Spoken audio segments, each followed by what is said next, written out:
یہ کہنا کہ پاکستان مضبوط ہاتھوں میں ہے کافی نہیں ہے، پاکستان کا مضبوط ہونا لازم ہے۔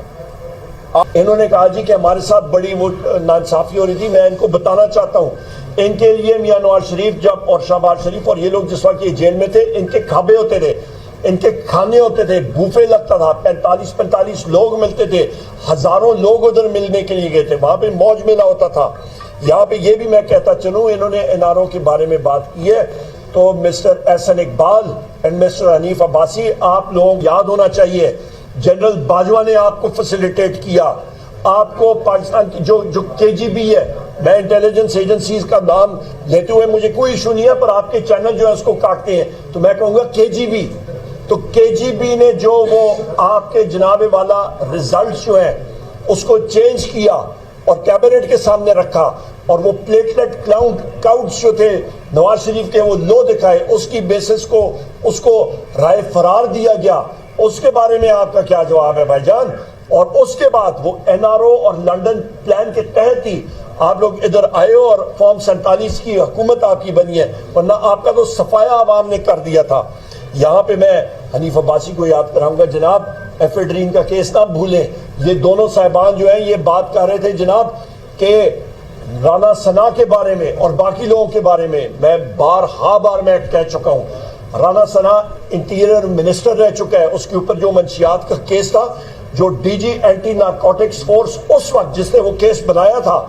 رانا ثنا کو چاہیے کہ موجودہ ڈی جی اینٹی نارکوٹکس اٹھ کے،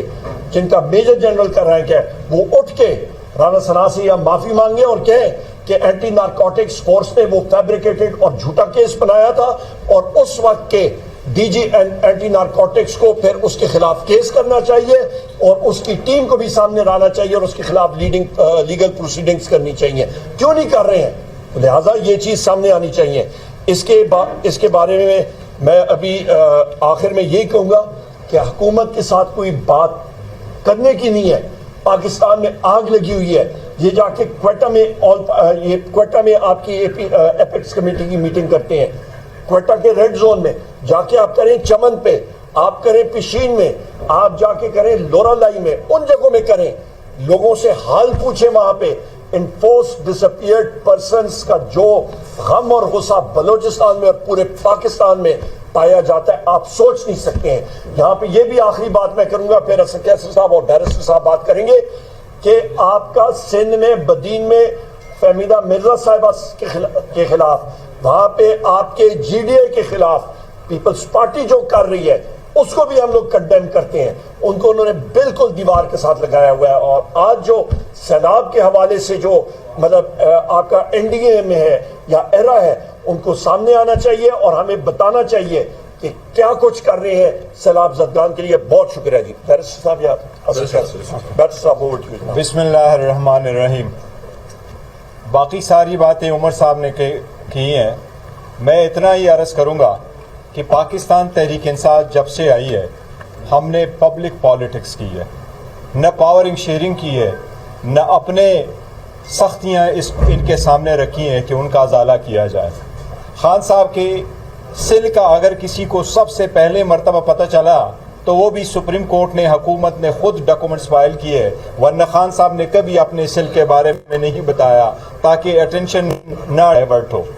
خان صاحب جس سے ہمیں بھی ہے وہ بوگس اور پولیٹیکلی موٹیویٹڈ کیسز ہے، انشاءاللہ تعالیٰ جب بھی آزاد عدلیہ کے سامنے آئیں گے وہ سارے کیسز انشاءاللہ تعالیٰ ختم ہوں گے۔ ہم نے ہمیشہ پارلیمان میں ایک سیریس ایشو اٹھایا ہے، آج بھی پارلیمان میں جو ایشو اٹھایا ہے وہ انفورس ڈسپیئرنسز کا ہے۔ آپ کو یاد ہوگا جس وقت اسرائیل کے خلاف فلسطین کے لیے ہانیہ کی ڈیتھ پہ ہم اکٹھے ہو گئے تھے، اس وقت پوائنٹ آف آرڈر پہ ہم نے کہا تھا کہ وزیر اعظم آج تک یہ تو بتائے کہ سپریم کورٹ نے آپ سے انڈرٹیکنگ لے لی تھی کہ آج کے بعد کوئی بندہ اپنے گھر سے نہیں اٹھایا جائے گا مگر وہ جو کسی ایف آئی آر میں مطلوب ہو اور قانون کے مطابق اٹھایا جائے گا۔ وزیر اعظم نے on the floor of the house یہ کہا تھا، یہ کمٹمنٹ دی کہ میں آپ کو اسپیکر صاحب پتہ کر کے آپ کو انفارم کر دوں گا، آج تک ہمیں نہیں بتایا گیا۔ اس بات کی بڑی ہم ایک کوشش کر رہے ہیں۔ دیکھو فقط یہ کہنا کہ پاکستان مضبوط ہاتھوں میں ہے کافی نہیں ہے، پاکستان کا مضبوط ہونا لازم ہے. آپ اس کے لیے جو کچھ کرنا ہے وہ کرے, اپنے عوام کو مین سٹریم میں لائے. ہم نے یہی کہا ہے پاکستان تحریک انصاف نے کہ آل پارٹی کانفرنس اگر بلائی گئی تو ہم اس کا حصہ ہوں گے. سی پیک پہ بات آئی تو ہمارا نمائندہ گیا. خان صاحب نے اعلان کیا کہ پاکستان کے بیرونی ممالک سے اگر دوست ملک کا سربراہ آیا تو ہم باوجود اپنے ریزرویشن کے ان کے ساتھ شرکت کریں گے. ہم اس پارلیمان میں بیٹھے ہوئے لوگوں کو سٹرینجر سمجھتے ہیں. اس وقت احسن اقبال کو مخاطب کر کے ہم کہتے ہیں,